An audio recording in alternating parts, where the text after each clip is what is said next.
Então, gente, vamos começar aqui a desenvolver alguma coisa usando o Spring, tá? Esse aqui, como vocês já viram no último vídeo, é o inicializador do Spring Boot. Eu vou criar um novo projeto para a gente fazer a demonstração inicial do Spring, tá? Eu vou inicialmente criar um projeto utilizando um método mais antigo de fazer as coisas com o Spring, né, sem o uso de servlets e com o JSP, tá? E depois eu vou fazer vídeos com a apresentação, criando um back-end simples de um outro projeto, tá? Então, aqui o que eu quero que vocês façam é criem um projeto lá no Spring Initializer, tá? Podem seguir esses parâmetros aqui.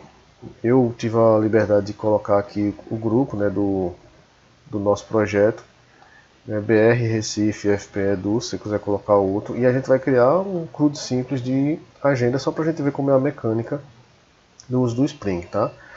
E aí coloquei lá o Java 8 para gerar o OR, tá?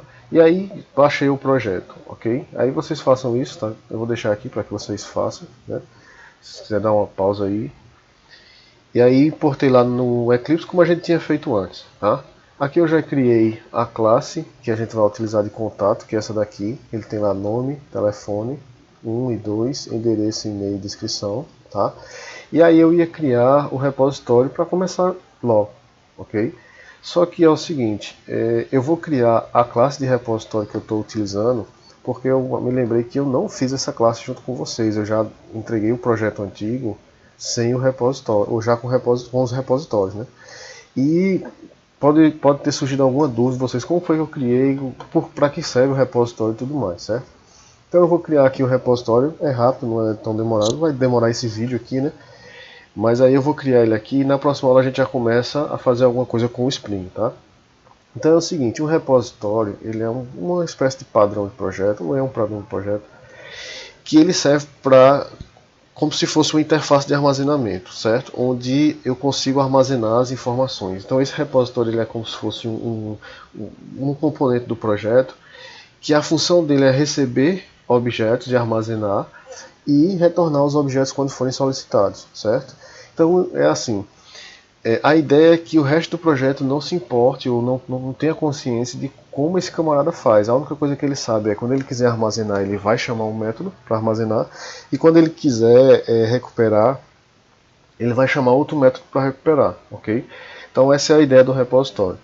Eu vou fazer um repositório em memória. O ideal seria a gente criar uma interface de repositório, se possível for criar uma fachada, que facilita mais ainda o desacoplamento da classe. Toda vez tem problema falar essa palavra.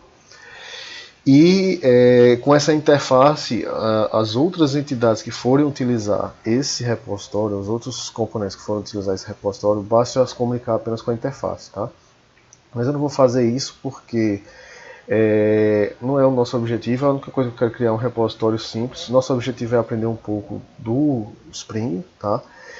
Mas aí depois vocês dão uma olhada de como é que faz um repositório tudo direitinho, certo? Eu vou criar aqui uma classe, né? Vou criar ela do jeito mais cru possível. Então vou criar a classe, vou chamar de repositório contato. Ok, criou aqui a classe. Lembre-se que eu coloquei aqui dentro do módulo, repositório, tá? E aí a gente vai começar a programar. O repositório, como a gente sabe, ele tem que ser persistente. Então, pelo menos enquanto o sistema estiver executando, a gente tem que ter os dados lá, certo? E se eu criar um repositório dando um new toda vez que eu for utilizar, o que vai acontecer é que sempre que eu for dar um novo new, ele cria um novo objeto e não persiste os dados, tá? O repositório, como eu falei, não há muita importância. Os outros componentes eles não se importam como o repositório faz, só espera que ele faça, certo? Então, se eu quisesse criar um outro repositório de banco de dados, eu criaria um outro repositório de banco de dados. O ideal seria colocar aqui o repositório de contato mesmo, para dizer que ele é de memória, certo? Mas aqui a gente vai fazer com lista, tá? Para armazenar os dados. Então, ó, a primeira coisa que eu faço aqui é criar um padrão de projeto, colocar o padrão de projeto singleton, certo? Então, para criar o singleton, você já deve ter visto isso, não sei se todos entenderam. Eu vou criar aqui, ó, public static repositório contato myself igual a nu. Não sei se vocês sabem o que é tá aqui, private list, contato, aqui, contatos, tá? Receber null também. Eu não sei se vocês sabem o que é uma variável do tipo estática. Como a gente diz, ela é uma variável da classe, certo? É um pouquinho complicado tentar explicar agora, eu espero que vocês já saibam, mas a ideia é que ela não depende, essa variável para armazenar algum valor, ela não depende de um new, certo? Como ela é uma variável da classe, ela vai armazenar um valor enquanto o programa durar, certo? E essa variável, ela pode ser acessada por todos os objetos, ok? Então basta simplesmente, para você acessar, você dar o nome da classe, ponto, esse camarada aqui, certo? E esse valor, ele é compartilhado por todos os objetos, então qualquer objeto pode pegar aquele mesmo valor que foi colocado em outro objeto, certo? Porque ele não é um atributo do objeto, e sim da classe, tá? Então aqui eu vou colocar, aí para fazer o singleton, o que é o singleton? O singleton ele permite que a gente crie uma única instância de um objeto, certo? Então para fazer o singleton aqui, a gente tem que deixar o construtor privado. Então, private repositório contato. E aqui a gente inicializa os objetos que ele tem. Então o nosso objeto, o objeto que ele vai ter, o objeto e os atributos, né? Então vou botar aqui, ó, this.contatos, que é o atributo que a gente tem, recebe new ArrayList. Vou usar o ArrayList, que eu gosto do ArrayList. Se você quiser usar outro aí, tanto faz. Pronto, como esse camarada é privado, como é que a gente vai fazer para criar o objeto aqui, certo? Um objeto do tipo repositório contato. Então a gente vai utilizar um método chamado public static repositório contato get current instance ou get instance, tá? Get instância única. Então aqui eu vou fazer assim, ó, se myself for igual a null, eu instancio myself. Então eu faço aqui myself recebe new repositório contato. E aí eu dou um return myself. Então assim, espero que vocês tenham entendido esse código, né? Myself ele é uma variável, um atributo da classe que vai perdurar enquanto o sistema estiver ativo, tá? Então quando eu dou um new aqui, ó, quando é a primeira vez que getCurrentInstance é executado, eu verifico se ele é null. Se for null eu crio, se não for eu retorno ele. Então na primeira vez ele vai criar e em todas as outras vezes ele vai retornar sempre o mesmo myself, tá? E assim eu garanto que todos os dados que forem colocados aqui na minha lista de contatos, ela vai estar sempre com aqueles dados enquanto o sistema perdurar. É por isso que quando eu dou um novo new, eu nunca dou um new, né? Esses dados não se perdem. Se você não criar isso aqui, criar os métodos e não forem, esses métodos não forem estáticos, né? Toda vez que você der um new no repositório contato, ele vai perder os dados que você colocou, tá? Então eu vou colocar aqui os métodos, então public void inserir, que recebe um contato e insere ele. Então está assim, this.contatos.add C, tá? E aí eu insiro esse contato na minha base de contatos, tá? Aqui eu vou fazer o atualizar, public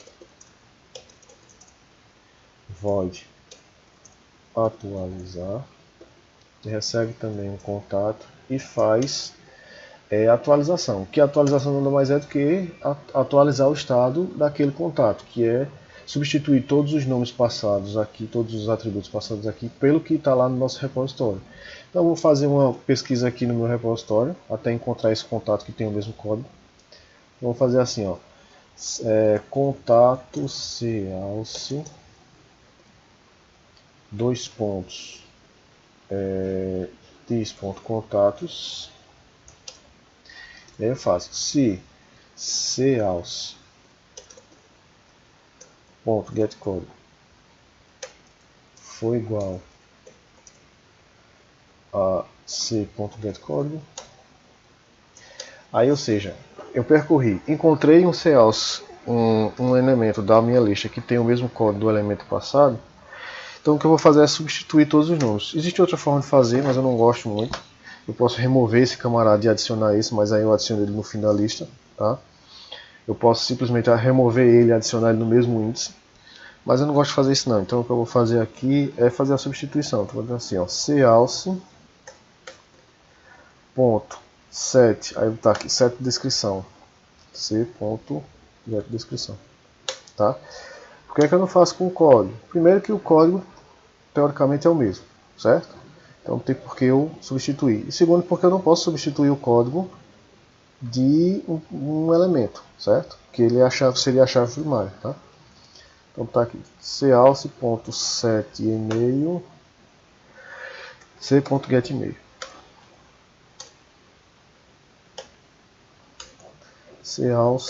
calce.set endereço, não, endereço não foi. c.get endereço, calce.set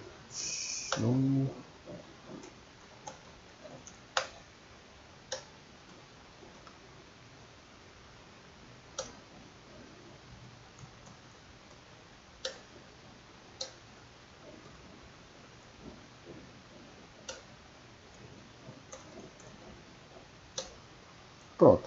Aqui eu vou dar um return só para ele sair dessa função, já porque ele já achou, tá?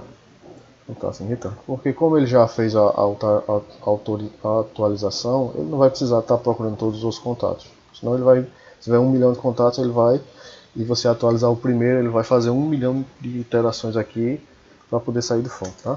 Eu vou fazer o ler aqui, ó, public, aí contato ler, que recebe um código, então tá aqui int código, que só vai procurar e retornar aquele contato. Então vou usar esse for aqui, ó, copio ele, colo aqui, ó, tiro esse monte de coisa aqui, dou um return aqui, ó, calce, que ele encontrou, aqui não é ser contato, né, que é código, beleza, aqui tá código, e aqui eu dou um return null. No caso assim, percorreu toda a lista, não encontrou aquele código, retorne nada. Aqui o certo era retornar uma exceção, né? Criar uma exceção lá e dizer assim, contato não encontrado. E aí retorna a exceção, dá um try catch na hora de recuperar e faz a coisa certa. Mas aí a gente usa do jeito mais nojento que tem, que é retornar um número. Vou fazer aqui o delete, então public void deletar, que pode passar um contato ou um código, tá? Assim, ó, contato. Eu gosto de passar o contato porque eu já recupero o objeto lá e já faço. Mas se você for usar o código aqui, vai ser do mesmo jeito. Procura o camarada, depois remove ele da lista, tá? Então aqui eu só preciso fazer isso aqui, ó, this.contatos.remove c. Agora lembre-se que quando você for retornar tem que ser o mesmo objeto. Se não for o mesmo objeto, aí ele não resolve não, tá? Por fim, eu vou criar aqui o ler todos. Então, public list. Não vou criar nenhum filtro aqui, tá? Aqui ler todos. E aí aqui eu vou colocar return this.contatos. Eu posso colocar mais na frente, se eu achar que colocar mais pra frente, se eu achar, fazer um filtro aqui só pra gente entender como é que funciona um filtro, né? Aí faz um filtrozinho simples com contains e sai jogando numa segunda lista e retorna pra gente ver o que não é nada é um filtro, tá? Eu falo tanto de filtro e nunca explico o que é um filtro. Beleza, eu tenho meu repositório aqui. O vídeo já está ficando bem comprido, eu não vou querer alongar ele mais, tá? Faça aí o repositório desse camarada. E na próxima aula, no próximo vídeo eu continuo e a gente começa já a fazer, inicializar o nosso boot, nosso Spring, colocar algumas configurações poucas para fazer ele rodar, e aí a gente já começa a fazer o cadastro desse contato, beleza? Então vou ficando por aqui e até o próximo vídeo.